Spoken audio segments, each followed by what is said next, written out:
Song duet song ಇದೆ, duet song ಇದೆ, ಒಳ್ಳೆ ಸಾಂಗ್ ಕೊಟ್ಟಿಲ್ಲ. ಒಂದು ಸಾಂಗ್ ಒಳ್ಳೆ ಸಾಂಗ್ ಕೊಟ್ಟರು.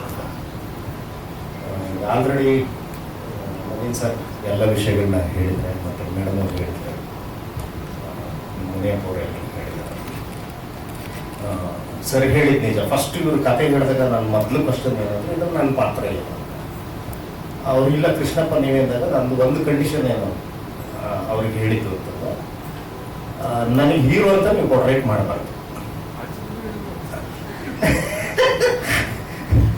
ಅಲ್ಲಿ ಯಾಕೆ ಅಂತಂದ್ರೆ ನನ್ನ ವಯಸ್ಸಿಗೂ ಹೀರೋ ಅನ್ನೋದಕ್ಕೂ ಸಂಬಂಧವೇ ಇರಲ್ಲ. ಆ ಕಾರಣಕ್ಕೋಸ್ಕರ ಒಂದು ಒಳ್ಳೆ ವಿಷಯ ಇರುವಂತ ಸಿನಿಮಾ. ಒಂದು ದೇವಸ್ಥಾನದ ಇನಾಗ್ರೇಷನ್ಗೆ ಸಂಬಂಧಪಟ್ಟಂತ ಘಟನೆನ ಹೇಳಿದ್ರೆ ಅದರೊಳಗಡೆ ಒಬ್ಬ ಮೇಷ್ಟ್ರು ಹೆಲ್ಪ್ ಮಾಡಕ್ ಹೋಗಿ ಅವನಿಗೆ ಏನೇನು ಸಮಸ್ಯೆಗಳನ್ನ ಅನುಭವಿಸ್ತಾನೆ ಅನ್ನುವ ಒಂದು ವಿಷಯ ಇಟ್ಕೊಂಡು ನನ್ನ ಪಾತ್ರ ಇದೆ. ಪಾತ್ರದ ಬಗ್ಗೆ ಹೆಚ್ಚು ಈಗೇನು ಹೇಳಲಿಕ್ಕಾಗೋದಿಲ್ಲ.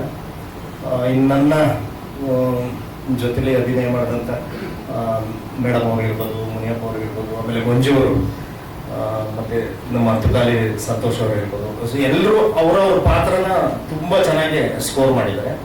ಆಮೇಲೆ ಸರ್ ಬಗ್ಗೆ ಎದುರುಗಡೆ ಹೇಳಿದ್ರೆ ಅದೊಂಥರ ಒಂದು ಮುಖಸ್ತುತಿ, ಮತ್ತು ನಮಗೆ ಮುಜುಗರ. ಯಾಕಂದ್ರೆ ಅವ್ರ ಬಗ್ಗೆ ಮಾತಾಡುವಷ್ಟು ನಮ್ಗೆ ಅನುಭವ ಆಗಲಿ, ಅಷ್ಟು ತಿಳುವಳಿಕೆ ಇಲ್ಲ. ಬಟ್ ನಮ್ಮ ಅದೃಷ್ಟ ಏನಂದ್ರೆ ಅವ್ರ ಜೊತೆ ಪಾತ್ರ ಮಾಡಿತ್ತು.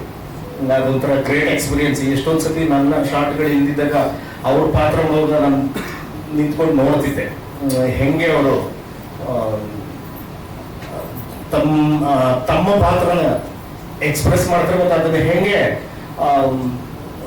ಫೀಲ್ ಮಾಡ್ತಾರೆ, ಮತ್ತು ಅದನ್ನ ಪಾತ್ರನ ಹೆಂಗೆ ಎಕ್ಸ್ಪೀರಿಯನ್ಸ್ ಮಾಡ್ತಾರೆ ಅನ್ನೋದನ್ನ ನಾನು ದೂರದಿಂದ ನಿಂತ್ಕೊಂಡು ಅಥವಾ ಅಲ್ಲೆಲ್ಲೋ ಸೆಟಲ್ ಒಂದ್ ಕಡೆ ನಿಂತ್ಕೊಂಡು ನೋಡ್ತಿದ್ದೆ. ಸೊ ಅವರಿಂದ ಕಲ್ತಿದ್ದು ಸಾಕಷ್ಟು ಇದೆ. ಇನ್ನು ಟೆಕ್ನಿಕಲ್ ಟೀಮ್ಗೆ ಸಂಬಂಧಪಟ್ಟಂಗೆ ನಮ್ಮ ಯೋಗಿಯವರು ನೀವು ಟ್ರೈಲರ್ ನೋಡಿದಾಗಲೇ ಮತ್ತೆ ಸಾಂಗ್ ನೋಡಿದಾಗಲೇ ಗೊತ್ತಾಗಿದೆ. ಮತ್ತೆ ನಮಗೆ ಇನ್ನು ವಿಶೇಷವಾಗಿ ನಾವು ಒಂದು ಆನಂದ್ ಸರ್ ಬಗ್ಗೆ ಹೇಳಬೇಕು. ಏನಂತಂದ್ರೆ ಸಾಮಾನ್ಯವಾಗಿ ಮ್ಯೂಸಿಕ್ ಅಂದ್ರೆ ಸಿಚುಯೇಷನ್ಗೆ ಸಂಬಂಧಪಟ್ಟಂಗೆ ಇರುತ್ತೆ. ಇವರು ಒಂದು ಹೆಜ್ಜೆ ಮುಂದಕ್ಕೆ ಹೋಗಿ ಪ್ರತಿ ಸಿಚುಯೇಷನ್ ಅಲ್ಲೂ ಆ ಪಾತ್ರ ಏನನ್ನ ಯೋಚನೆ ಮಾಡ್ತಿದೆ ಅನ್ನೋದ್ರ ಮೇಲೆ ಮ್ಯೂಸಿಕ್ ಅನ್ನ ತಗೊಂಡು ಹೋಗಿದ್ದಾರೆ. ಮತ್ತೆ ಸಾಂಗ್ ಲಿರಿಕ್ ನಿಮ್ದು ಅದ್ಭುತವಾಗಿದೆ. ನಿಮ್ಗೆ ಧನ್ಯವಾದಗಳು. ಈ ನಿಮ್ಮ ಹಾಡು ಬಿಡುಗಡೆ ಆದಾಗ ನನ್ಗೆ ಅನ್ಸಿದ್ದು ಒಂದು 20 ವರ್ಷ ಮೊದಲೇ ನಾನು ಇದರಲ್ಲಿ ಪಾತ್ರ ಮಾಡಬೇಕಾಗಿತ್ತು. ಸೊ ಇಷ್ಟೇ ಅಂತ ಸಿನಿಮಾ ತುಂಬಾ ಒಂದಂತೂ ನಿಮಗೆ ಕಾನ್ಫಿಡೆಂಟ್ ಆಗಿ ಹೇಳಬಲ್ಲ, ಮಾಧ್ಯಮದವ್ರಿಗೆ ನಿಮಗೆ ಸಿನಿಮಾ ಇಷ್ಟ ಆಗ್ಲಿಲ್ಲ ಅಂತ ಅಂದ್ರೆ ಯಾವುದೇ ಮುಲಾಜಿಲ್ದಂಗೆ ಇಡೀ ಕನ್ನಡ ಚಿತ್ರರಂಗದ ಇತಿಹಾಸದಲ್ಲಿ ಯಾರೂ ರಿವ್ಯೂ ಮಾಡಿರಬಾರ್ದು. ಹಂಗ್ ಮಾಡಿ ಇಷ್ಟ ಆಗ್ಲಿಲ್ಲ ಅಂದ್ರೆ, ಇಷ್ಟ ಆದ್ರೆ ಅದ್ರ 100 ಪಟ್ಟು ಮಾಡಿ ನಿಮ್ಗೆ ಇಷ್ಟ ಆಗುತ್ತೆ ಅನ್ನುವ ಕಾನ್ಫಿಡೆನ್ಸ್ ಮೇಲೆ ಹೇಳ್ತಾ ಇರೋದು. ಇಷ್ಟು ಹೇಳ್ತೀರಾ ಅಷ್ಟೇ.